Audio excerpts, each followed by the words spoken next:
Willkommen, bienvenue. Technology notwithstanding, I'm very pleased to have within the studio Chris Gilsenan of Route Home, freshly back from his trans-European flight.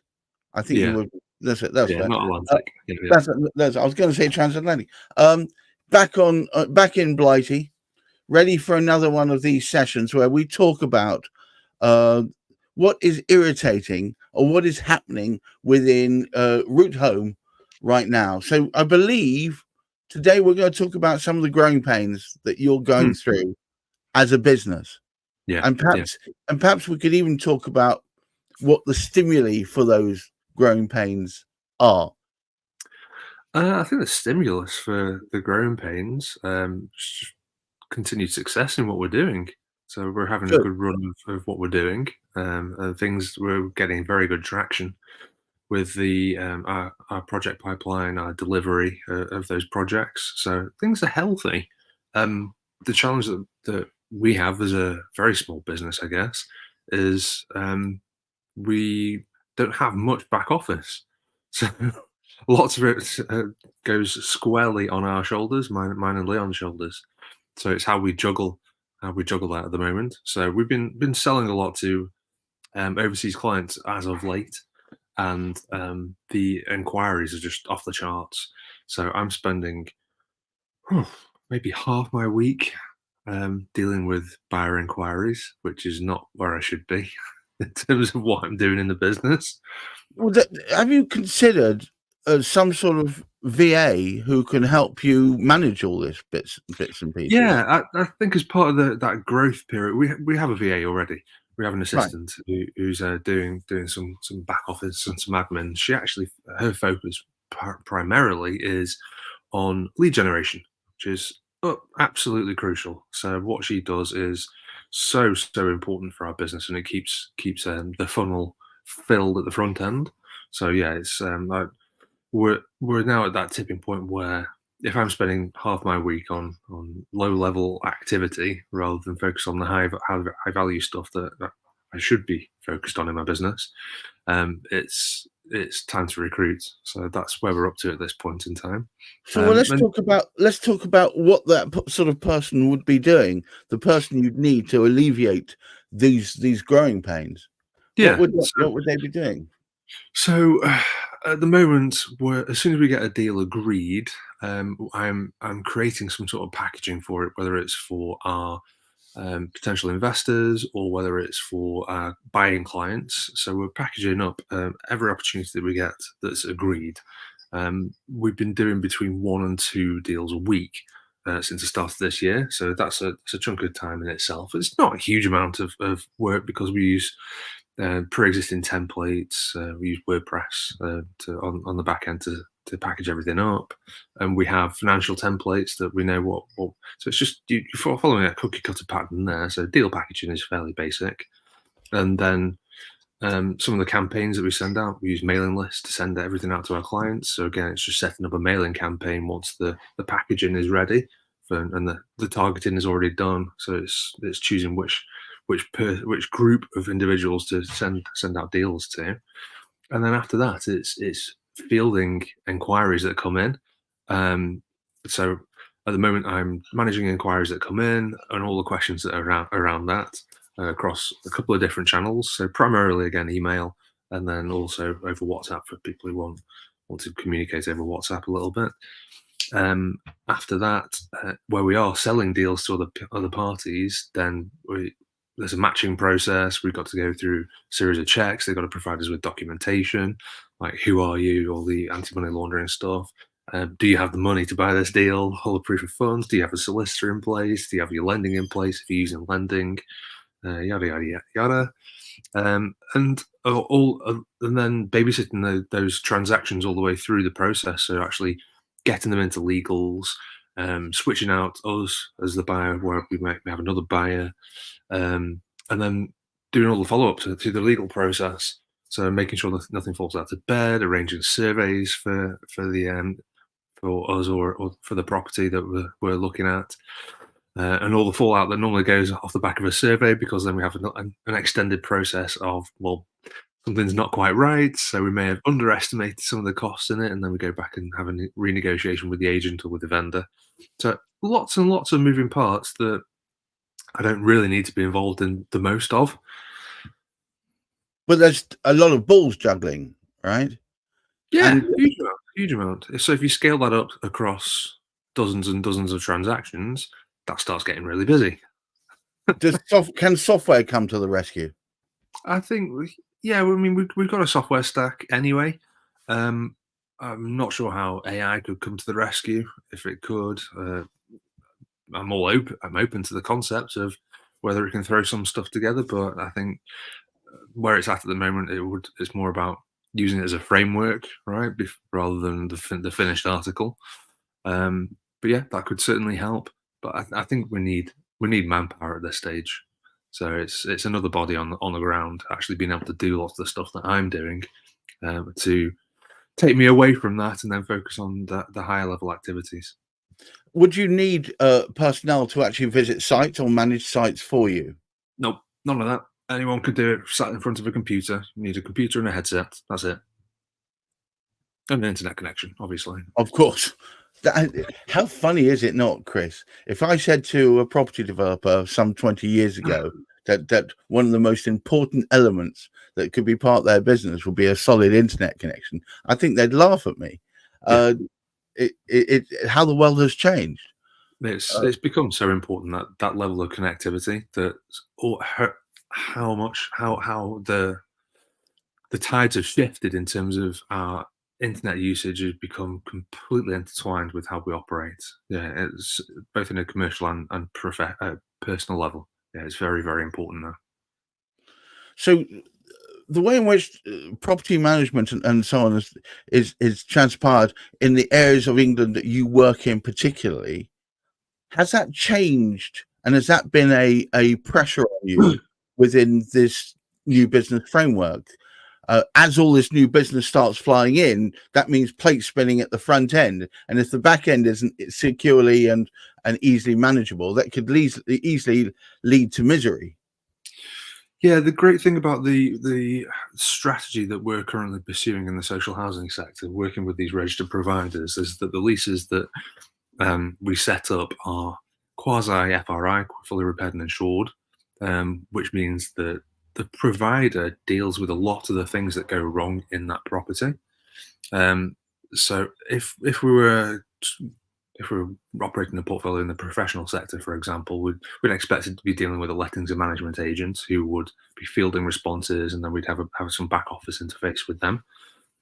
It's just not the same using social housing providers. They take away a lot of the headache by taking over a lot of the responsibility, and depending on the different leases have different setups and different costs. In our experience, if there is a cost to be borne by the landlord, providing a large enough facility, effectively a float for the person operating the property or the managing agent, kind of mitigates that. Then it's having that trust and that faith where you are using managing agents that they're not going to take the piss. You're giving them enough of a float to deal with 99% of problems, and that they can just get on with it. So it's an interesting point, Gareth. But yeah, in terms of the strategy that we're pursuing at the moment, it kind of minimises that requirement to have those managing agents in the background. Again, the only vague red flag I'm waving is the fact that because your strategy is, I don't want to denigrate it in any way, relatively simple and focused, right? Niche, yes. Yeah. The great thing about a niche strategy is that you know exactly who your target audience is. So therefore, theoretically, every time you have a conversation with somebody who's within that niche, the answer should be yes, I'm interested, or I'm not interested. You're reducing things down to a binary, which is always great from a sales perspective. However, you could be making a rod for your own back just purely on volume. I mean, at the moment, you said I wouldn't say you've never had it so good, but it's certainly you haven't got any issue with volume, but it's only increasing. Am I right? Yeah. It's definitely increasing, which is why we need that flexibility of someone like a VA who we can scale up and down their hours. But yeah, ultimately it's customer management. So yeah, if we're bringing on more customers and doing more deals, we need to make sure that we have delivery across the board, not just on the project side, but also on managing the customers and their expectations. The only way I could see that AI might help you is if you had a semi-automated front end that you could funnel people into, and therefore you could use it to extract information from them, where they could ask questions and it could in turn ask questions back. Now, that might be useful to minimize the information gathering exercise at the beginning, which, as we both know, is the onerous task of trying to get all the right bits of information to cover all the right bases, so that when it comes down to all the other financial aspects, you've already got the answers to all the questions that need to be asked. That's the only way I could see it. That sort of thing, as it's interesting. I was having a conversation with somebody the other day. He said, look, AI would never take over every aspect of one's life. And I was trying to think where the limitations are. Let's face it, there are people now using AI in the arts. Whoever thought that was coming? That's one area we thought was safe from mechanization. So could it be that a vast majority of the front end work could eventually be done by AI? I think so. I think as software improves, and certainly as AI improves, that's definitely, there are so many low level activities that I deal with on a day-to-day basis that could almost be just brushed aside because you can pull that data fairly quickly. Things like comparable almost research. robotic. Yeah, sorry. You were saying things like sold comparable data research. I could spend hours on that potentially, and I have spent hours and hours on that in the past as we're going through our pipeline and assessing the commercial viability of properties and what the potential resale value is after works effectively. But it might be a relatively complicated formula, but it is just that, a formula. So theoretically, if you could gather the information, and because remember, AI can do the same thing, but point its aim at various different aspects. So you could repeat the same thing thousands of times, do comparables between them, summarize, and you'd have your answer theoretically. Well, then the world's your oyster, I guess. Yeah, if you trust it. But yes. Well, that's the only problem we've got at the moment, isn't it? It seems to have this propensity to use either old data or make stuff up. It needs to be very constrained. I think the challenge as well with AI at the moment, that certainly I experience, is knowing how to talk to it and get the answers that I want by asking the right questions. I've been using it for spreadsheet formulas as of late, which is an interesting one. May I ask you which AI strand do you favor at the moment? I've just been using ChatGPT just because that's all I know. Version 4? Say again? Version 4, that the one you pay for? No, don't think so. I think I've just been throwing stuff at the if you pay the $20 a month, version 4 is dare I say it, light years ahead from 3.5, which is the one you're using. Right. I also recommend looking Claude. CLAUDE is also excellent for asking questions like that. Okay. Yeah, my thinking was it's a maths formula. Why can't it understand maths? It's engineered to do maths. You have to ask it, and the thing with anything to do with mathematics, you have to ask it in as blunt a term as possible.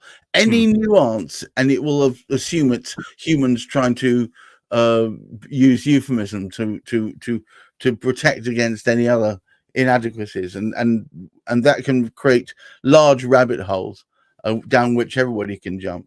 So if I'm going to summarize where you're at the moment, you're within happy pain.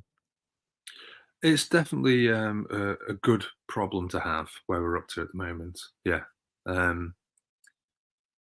But as with any small business, it's very easy to get sucked into you becoming the center of the operation, and then when you step out of the center, everything stops, and that's not where I want to be. I'm very acutely aware that we need to set up systems and processes as the business grows to make sure that we're not at the center of those systems and processes. I think every business coach I've ever interviewed says one thing in common, which is being aware of your issues is the first step to finding a solution to them. And it does sound like you're at least aware of them, of course. And as we mentioned in Property Forum, Property Quorum was shameless plug, 10 o'clock every Thursday, which Chris was at, it should be said. We've said many times, rubbish in, rubbish out. So if you ain't got good information about where your problems are, then it's all about the unknown unknowns, the bits that you have no idea are even out there waiting to snap at your heels. But no, this sounds like a good problem to have. Chris, thank you once again for sharing with us. We normally deal with issues of the day. It's good to hear that as a business behind the scenes, A, that you're growing, and B, that you have pain, because pain is usually an indicator, isn't it? Pain is an indicator of things that need to be fixed. If you don't have pain, you can be easily lulled into the sense of full security that everything's going fine, right up to the point, as you just mentioned, Chris, where you step away from the business and everything comes to a crushing standstill. It's good to hear that you at least have plans to how to alleviate that. Guys, do tune in every Thursday, where Chris and I usually go over property issues specifically doing with the social housing sector and how it's irritating him at that particular point in time, and we talk it through. Also, Property Quorum, as I mentioned earlier, 10 o'clock on Thursdays, 4 industry experts and 1 buffoon, that would be me, trying to keep order and talking through all the stuff that seems to be beleaguering or misdirecting people within the property market. But until next week, I wish all of you a lovely weekend and, of course, safe and sensible mental health. Bye-bye now.